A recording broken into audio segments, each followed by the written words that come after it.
I, Dr. Nidhi Chaudhary, welcome you all to this lecture series on water treatment.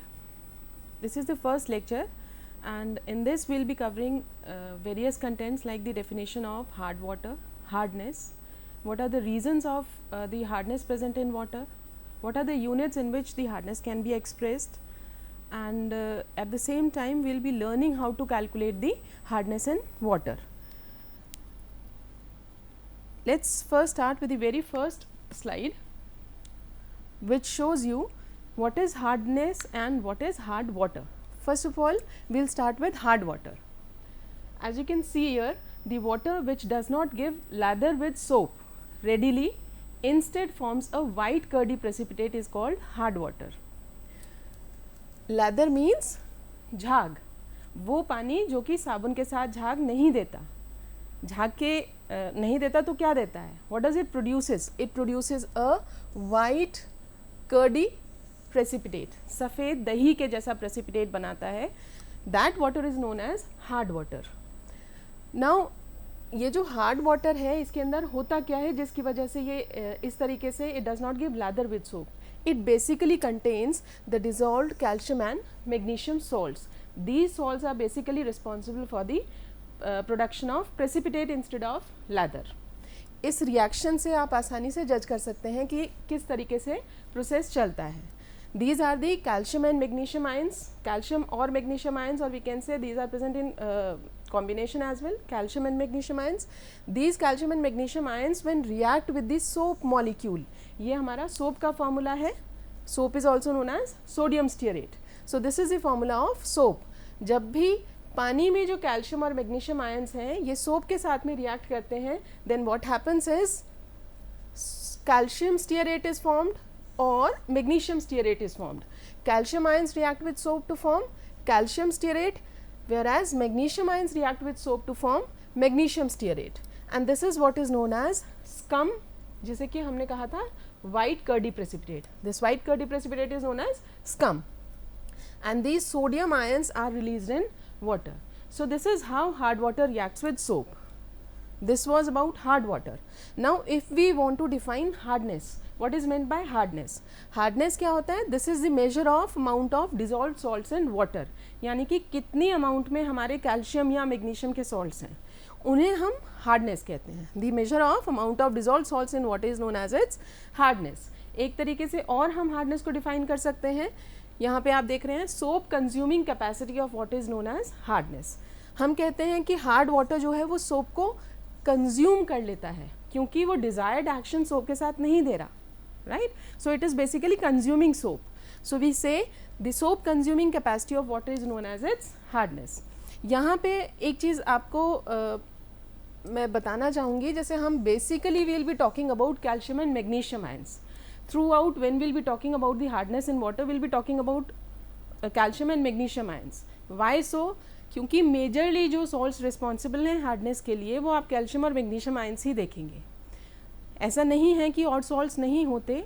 We do find salts of other heavy metal ions also, but those are found in traces. Majorly the hardness is because of calcium and magnesium salts, right. Now let's talk about the units of hardness.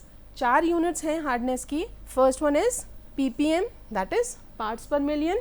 Second one is milligrams per litre, right. This is shown as mg per litre. Third one is degree Clark and the fourth one is degree French. We can express hardness in any of the 4 units. And how these 4 units are interrelated? How can we interconvert them? This is the relation that we can use. 1 ppm equals to 1 milligram per liter. That in turn is equal to 0.1 degree French, and which in turn is equal to 0.07 degree Clark. So this is the relationship among these 4 units.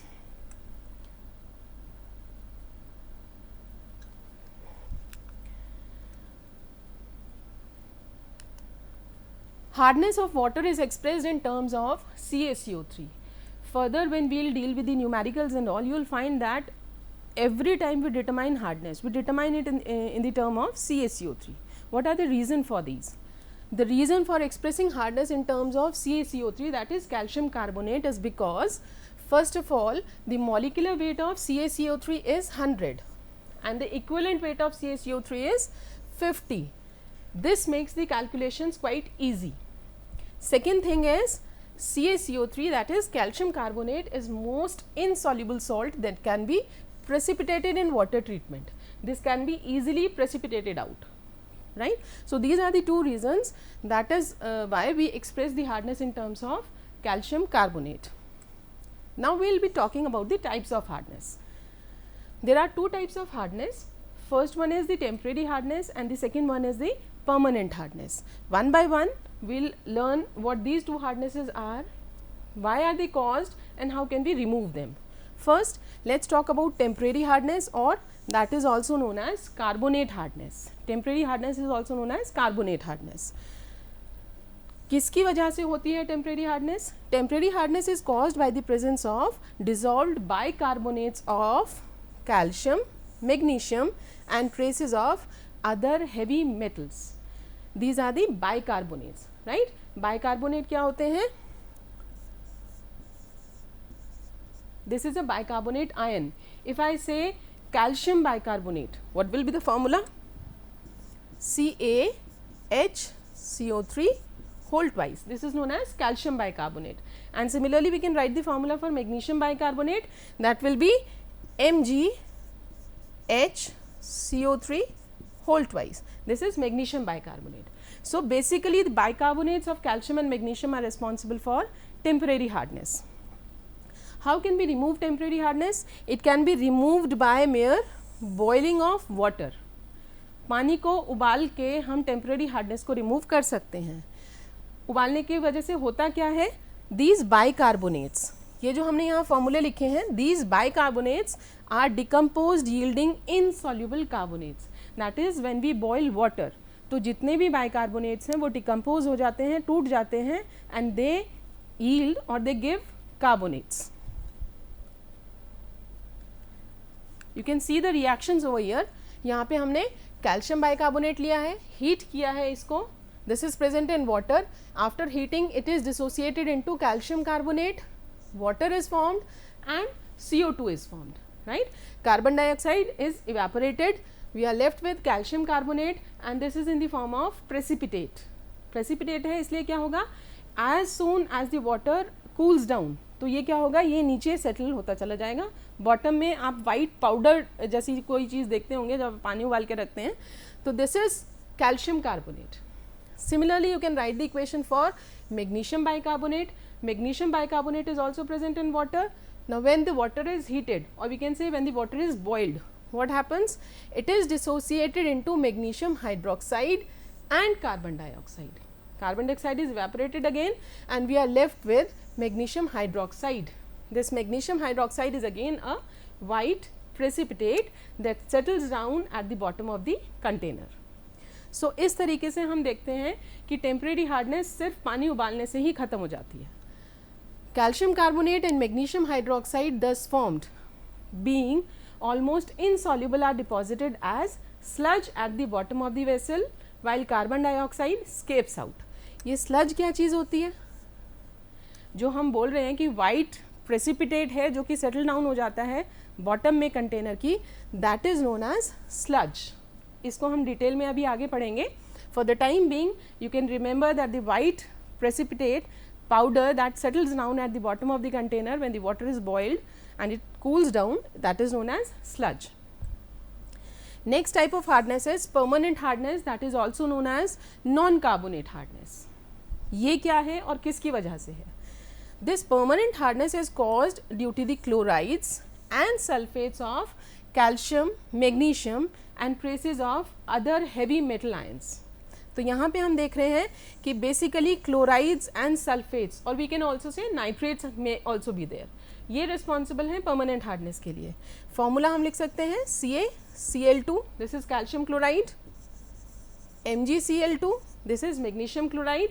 हम sulfates का भी लिख सकते हैं CaSO4, this is calcium sulfate, MgSO4 is magnesium sulfate and इसी तरीके से we can write down the formula for nitrates as well. So, all these salts are responsible for permanent hardness. Permanent hardness cannot be removed by boiling.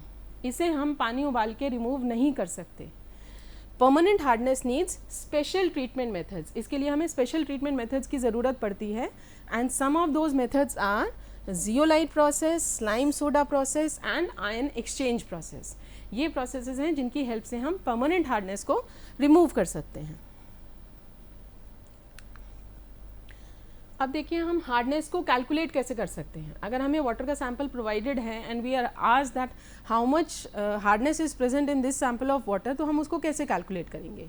We have got the formula to calculate hardness. The formula is hardness is equal to strength of hardness causing salt. जितनी भी strength है, strength का मतलब है कि वो how many grams of salt are present in 1 litre of water. What is the strength of salt, which in turn is multiplied by chemical equivalence of CaCO3। अभी हमने पीछे पढ़ा था कि equivalent weight of CaCO3 कितना होता है 50। So this chemical equivalence of CaCO3 will always be 50। तो ये वैल्यू आपकी यहाँ पे फिक्स है, this will always be 50। This is divided by chemical equivalence of hardness causing salt। तो जो भी salt आपका वाटर में प्रेजेंट है उसके हम इक्विवेलेंस यानी इक्विवेलेंट वेट निकाल लेंगे। I hope everyone knows how to calculate the equivalent weight. Let me tell you, equivalent weight हम निकाल सकते हैं by using a formula molecular weight divided by n factor. This is the formula to calculate the equivalent weight. And let me help you out. If I say I want to calculate the equivalent weight of H2SO4, तो हम कैसे निकाल सकते हैं। इसके molecular weight को हम divide करेंगे n फैक्टर से। What is the n factor. n factor हम कहते हैं कि this is the valency that is present, जो आयन्स हैं हमारे उनकी वैलेंसी जो होगी। जैसे इसको अगर हम डिसोसिएट करते हैं, this will be 2H plus and SO4 minus 2। तो हम देख सकते हैं कि यहाँ पे जो कॉमन वैलेंसी है दैट इज 2, तो ये n फैक्टर क्या हो गया 2। So by dividing the molecular weight of H2SO4 by 2, I can get the equivalent weight, right? If I am talking about HCl, HCl के केस में हमारा n factor क्या होगा, it will be 1। Why 1?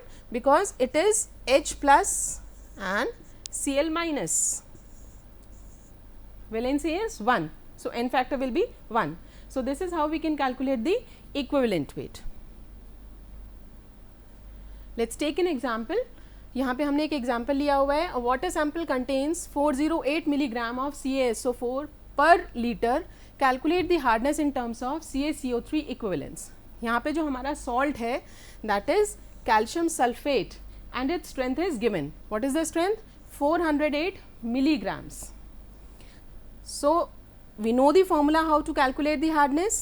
The strength of hardness causing salt is 40, it will be 400. This is 400 milligrams per liter, right? The equivalent weight of CaCO3 is 50 and the equivalent weight of hardness causing salt। तो हमारा जो CaSO4 है इसका equivalent weight कितना हो गया, इसका equivalent weight है 68। कैसे कैलकुलेट किया ये हमने, CaSO4, right? इसका molecular weight कितना होगा 136। molecular weight is 136 and the n factor would be 2। I just told you how to calculate the n factor। तो n factor हमारे यहाँ पे 2 है, so this will give me the equivalent weight as 68। ठीक है, इसको हम कैलकुलेट कर लेंगे and I get the answer 300 milligrams per liter or this is 300 ppm।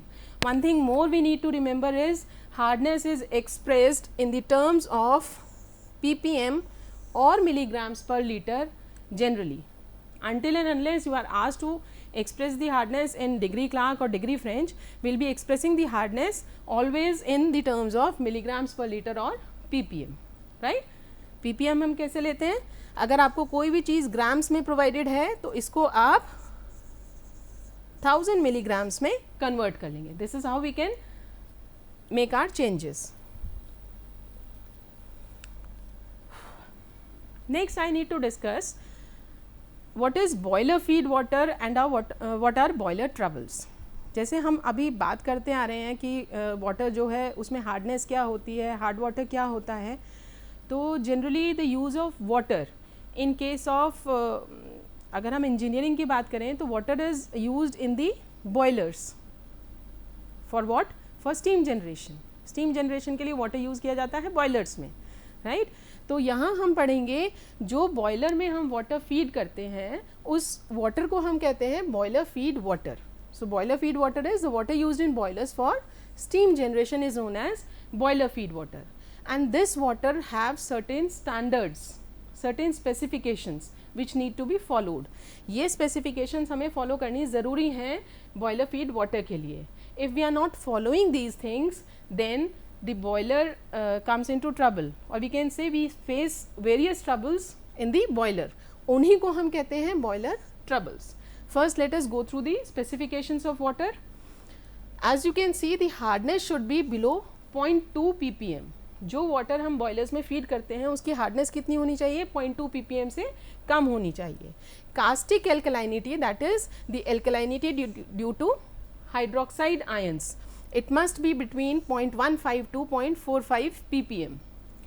Soda alkalinity, soda alkalinity किसकी वजह से होती है, सोडियम कार्बोनेट की वजह से. So soda alkalinity should range between 0.45 to 1 ppm.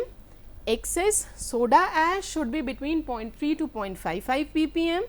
pH of the water should be between 8 to 9, and finally the oxygen should be below 0.02 ppm.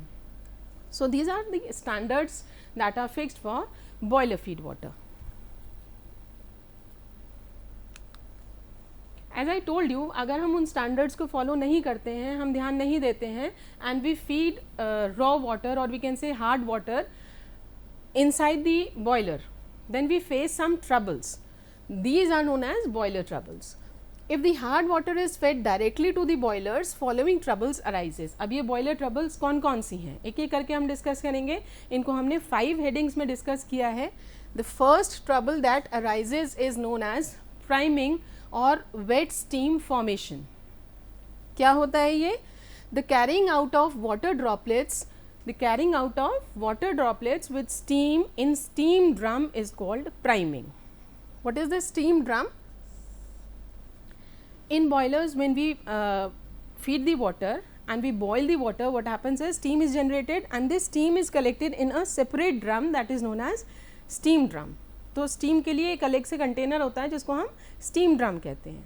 Now, if certain drops of water, some drops of water are carried along with the steam in the steam drum, that process is known as priming or wet steam formation, right? And what are the causes for this? The causes are, we may have water which contains large amount of dissolved salts in it or dissolved solids in it. The steam velocity, the rate of formation of steam may be very high. If there is sudden boiling in the boiler, then also there are chances of priming.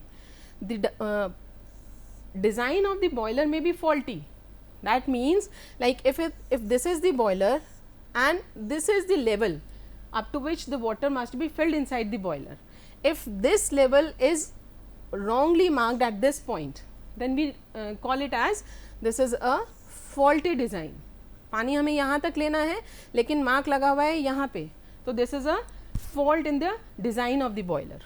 Then there may be sudden increase in the steam production, and last of all the high levels of water. As I told you, faulty design की वजह से भी हम high level ले सकते हैं, और invariably गलती से अगर ले लिया है then again it may result in priming और foaming. How can we prevent this? The prevention methods are fitting mechanical steam purifiers. Mechanical steam purifiers क्या होते हैं? In between the boiler and the steam drum we fit the steam purifier, mechanical steam purifier. It will help to remove all the water droplets which may pass from the boiler to the steam drum. Then we can also avoid priming by avoiding the rapid change in steaming rate. Steaming rate में अगर बहुत तेज़ी से change आता है तो उसको avoid करना चाहिए. Then maintaining low water levels in the boilers, and last is by using soft waters. So these were some of the methods through which we can prevent priming or wet steam formation. Second factor or second boiler problem is foaming.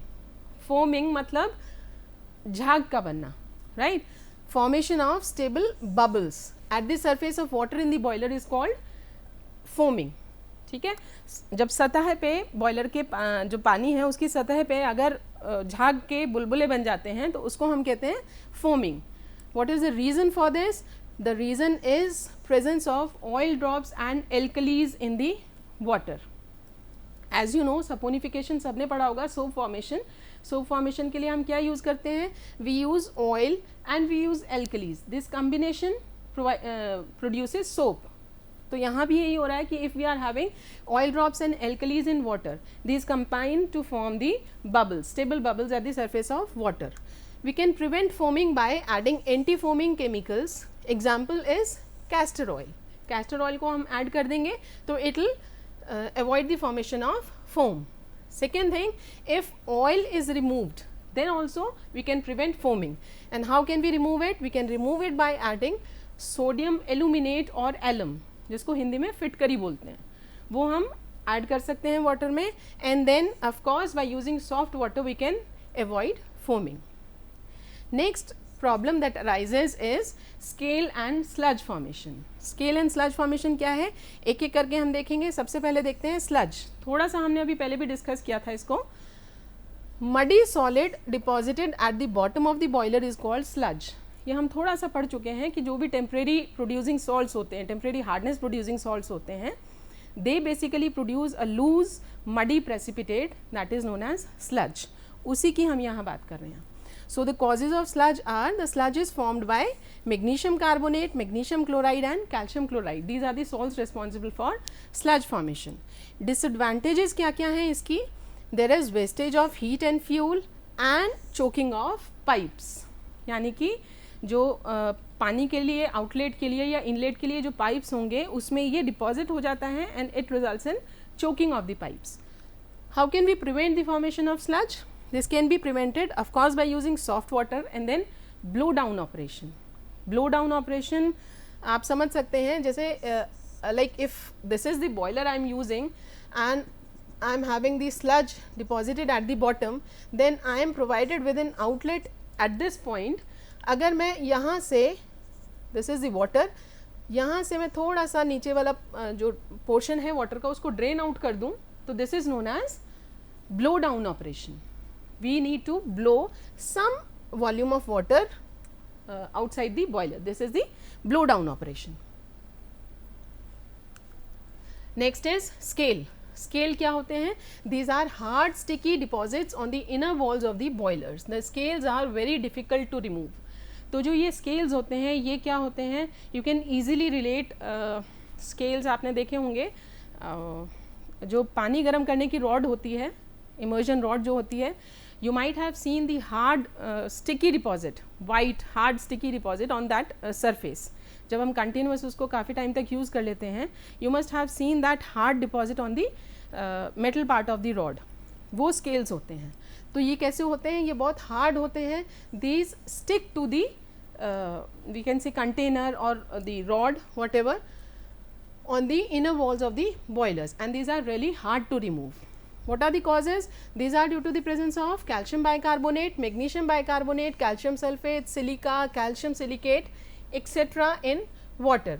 The disadvantages of these scales are there is loss of heat and fuel, there is weakening of boiling material. जो boiler का material है वो time चलते चलते कमज़ोर हो जाता है and it may result in explosion of boiler. तो जो boilers फट जाते हैं वो बेसिकली किसकी वजह से होते हैं? स्केल फॉर्मेशन की वजह से. So this is a very dangerous thing. It may result in the explosion of boilers. We can remove scales by using a scraper, उसको खुरद के हटाया जा सकता है, और by giving thermal shocks. We can also use 5 to 10% of HCl solution और EDTA solution. Right, these are the ways of removing scales from the boilers. Diagrammatic representation आप यहाँ देख सकते हैं. This is, if this is the body of the boiler, I am having water inside the boiler and these small dots, these precipitate, it represents sludge. This is sludge. जब पानी गर्म रहता है तो sludge is usually suspended in the water. जब पानी ठंडा होता है then this sludge settles down. And this is the diagram for scale. This is the boiler's body. Scales are deposited along the body of the boiler. Water बीच में है, आप देख रहे हैं स्केल की फॉर्मेशन कहाँ पे है, बिल्कुल उसकी बॉडी के साथ में डिपॉजिटेड है. These are the scales. Fourth is castic embrittlement. This is the formation of cracks in the boilers. किसकी वजह से? NaOH, sodium hydroxide की वजह से. If the water is containing sodium hydroxide dissolved in it, then what will happen is there will be the formation of hairline cracks. बहुत बारीक cracks की formation हो जाएगी. That is known as castic embrittlement. And how that can be prevented? That can be prevented by using sodium phosphate, या हम use कर सकते हैं sodium sulfate. We don't have to use sodium carbonate because sodium carbonate softening करता है water की hardness remove करता है, but at the same time it produces sodium hydroxide. So we have to use sodium phosphate or sodium sulfate in place of sodium carbonate, and it can also be prevented by using tannin or lignin to the boiler water. The last boiler trouble is boiler corrosion. Corrosion हम सबको पता हो क्या है. Corrosion होता है when we say there is disintegration or degradation of the metal, that is known as corrosion. तो same way यहाँ पे जब हम boiler corrosion की बात कर रहे हैं तो we are talking about the degradation or disintegration of the boiler's body. It is the decay of the boiler body material due to basically environmental factors. या हम कह सकते हैं water के अंदर जो dissolved gases होती हैं that also leads to corrosion. What are the disadvantages? It reduces the life of boiler, it increases the cost of repair and maintenance, and there is leakage of joints, right? Prevention हम कैसे कर सकते हैं? Boiler corrosion could be prevented by removing oxygen. As I told you, the dissolved gases are also responsible for boiler corrosion. So the gases that I was talking about are basically oxygen and carbon dioxide. तो अगर इन gases को हम remove कर देते हैं, boiler corrosion को हम avoid कर सकते हैं. How can we remove oxygen? We can remove oxygen by using hydrazine या sodium sulfate. These are known as oxygen scavengers. ये जो chemicals हैं इनको हम कहते हैं oxygen scavengers. Something that eats up oxygen, that consumes all the oxygen. So by using these two chemicals, hydrazines and sodium sulfate, we can remove oxygen from water. We can remove carbon dioxide by adding ammonia. And at the same time, pH of the water should be adjusted between 8.5 to 9. So by adjusting the like we know that if the pH is acidic, the water is acidic in nature, it will obviously lead to corroding, it will obviously lead to corrosion of the boiler material. So we need to adjust the pH between 8.5 to 9. So these are the methods through which we can prevent the boiler corrosion. So the things that we have to keep in our mind before feeding water into the boilers is it should match all the standards that were specified, that were given in the boiler feed water. That is how we can extend the life of the boilers, and we can generate the steam efficiently. Treatment of boiler feed water, softening of water is दो तरीके से की जा सकती है, external treatment से और internal treatment से. एक्सटर्नल ट्रीटमेंट प्रिवेंटिव ट्रीटमेंट होता है. This is the treatment of water before the entry of water into the boilers, and internal treatment is once the water is feeded inside the boilers and then the water is treated. इसके लिए जो तरीके हैं, this is lime soda process, zeolite process, ion exchange process, और इसके लिए internal treatment के लिए we can use carbonate conditioning, calgon conditioning और phosphate conditioning. Internal treatment is also known as conditioning. This is all for this lecture now. In next lecture we will be covering these treatment methods जो अभी हमने थोड़ा सा brief किए थे. Thank you. Keep learning, keep studying.